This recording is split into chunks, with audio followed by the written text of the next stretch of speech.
Well, let's get more on this with Zach Meyers, who's a Senior Research Fellow at the think tank, the Centre for European Reform. Thanks for coming on the programme. Now, as we heard there from John, the Europeans have got their own version, haven't they, of the Inflation Reduction Act, the EU Green Deal. So what's it for and what's in it?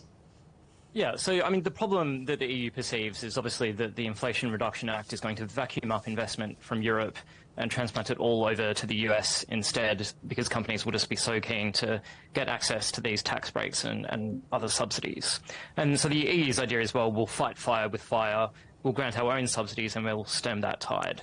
Now, in my view, this is based on a fundamentally mistaken presumption, which is that investment is only going to happen in one region or the other. That's simply not true. If you take electric vehicles, for example, they're obviously very heavy, they are expensive to transport, tariffs on them are extremely high on both sides of the Atlantic, and what we've seen with electric vehicle production to date is that most of it is destined for the same region in which it was produced. So, you're not seeing huge numbers of electric vehicles cross the Atlantic. Europe and the US are going to have their own production of these facilities. The same is true, obviously, of kind of green energy as well. You can have a green energy plant in the US, and that does absolutely nothing for Europe's need for green energy itself. So, this idea in the EU that investment is being sucked away from one region to another simply isn't right. So in my view, these subsidies that the EU is proposing are quite unnecessary. We already have regulation that encourages green investment. It does feel like that everyone's trying to out-subsidise each other. As the world's economies recover from the pandemic and scramble towards this green transition, are we looking then at a green protectionism characterising 2023?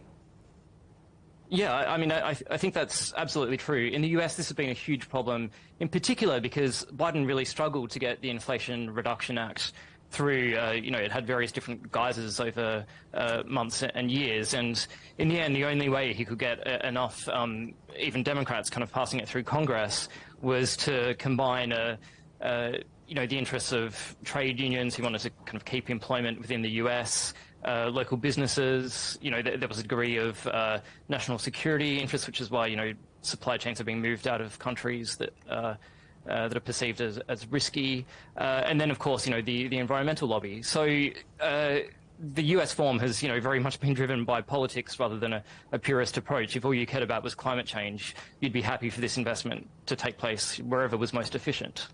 A lot of those similar factors are also at play in the EU, and so the risk is that we end up with this subsidy race, which of course is much better than the the nuclear race of the 60s, because it will lead to a green transition more quickly, but it could lead to government and public funds being kind of spent quite inefficiently.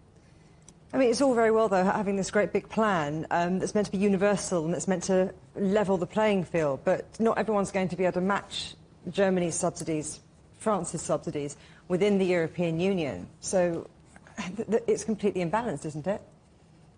Yeah, I mean, that is the big risk with the plan that the Commission has proposed. I mean, if the EU wants to expand subsidies, there's two ways to do it. One is to have kind of more joint borrowing, push it through the EU budget, in which case you're going to end up with rich countries like Germany subsidising smaller ones. And then the other way is for the EU Commission to allow member states to subsidise their own industries. But of course, this is far more likely because countries like Germany would not, don't have the appetite for more joint borrowing. But it will result in the rich countries getting richer and the poorer countries, not being able to catch up.